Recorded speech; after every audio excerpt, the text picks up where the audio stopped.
Bishop Anglican Diocese Amici, the Right Reverend Ephraim Ikako, akpọgo kunyere ndị ụka ka a na-agbasa oziọma dịka o si wee dị n'akwụkwọ nsọ ma gosi nkwudosi ike na adịkọ otu n'ihe gbasatara ọrụ mgbasa oziọma. Bishop Ikako kpọrọ okwu a oge ọ na-enye presidential address na mmemme synod session nke abụọ agba nke isii nke diocese ahụ nwere n'Emmanuel Anglican Church akwa ihe dị na kansụl Nnewi South.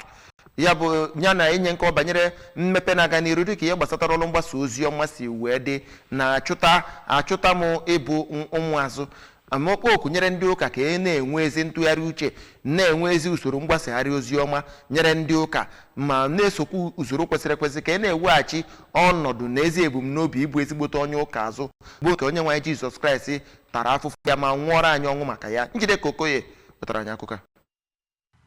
Mgbe ọ na-akọwapụta isiokwu ya bụ synod nke bụ Hidden in Church Uniforms, an urgent call for re-evangelization and proper discipleship of church members, ka Bishop Ikako kwupụtara na ụka Anglican site na mgbe ndị Church Missionary Society nakwa mgbe eguzobere Church of Nigeria Anglican Communion bụ nnọọ nke nwere usoro nakwa ụkpụrụ ma kpọkuo ndị nke Kraịst ka ha gbanisie ike ịnaghachi na njirimara ezi okpukpe onye nke Kraịst. O toro aka na-achị steeti a Gọvanọ Chukwuma Soludo n'ihi oke ọlụ dị iche ọ na-alụ na Anambra. Ndị bishọp si n'ebe dị iche iche bụ nke gụnyere Bishọp Johnson Ekwe nke Diocese nke Niger West na ọtụtụ ndị ụkọchukwu, ndị eze ọdịnala nakwa ndị ọzọ eji okwu ha agba izu bụ ndị bịara ya bụ mmemme synod site na Emmanuel Anglican Church Akwa Ihed. Njideka Okoye maka akụkọ ụwa ABS.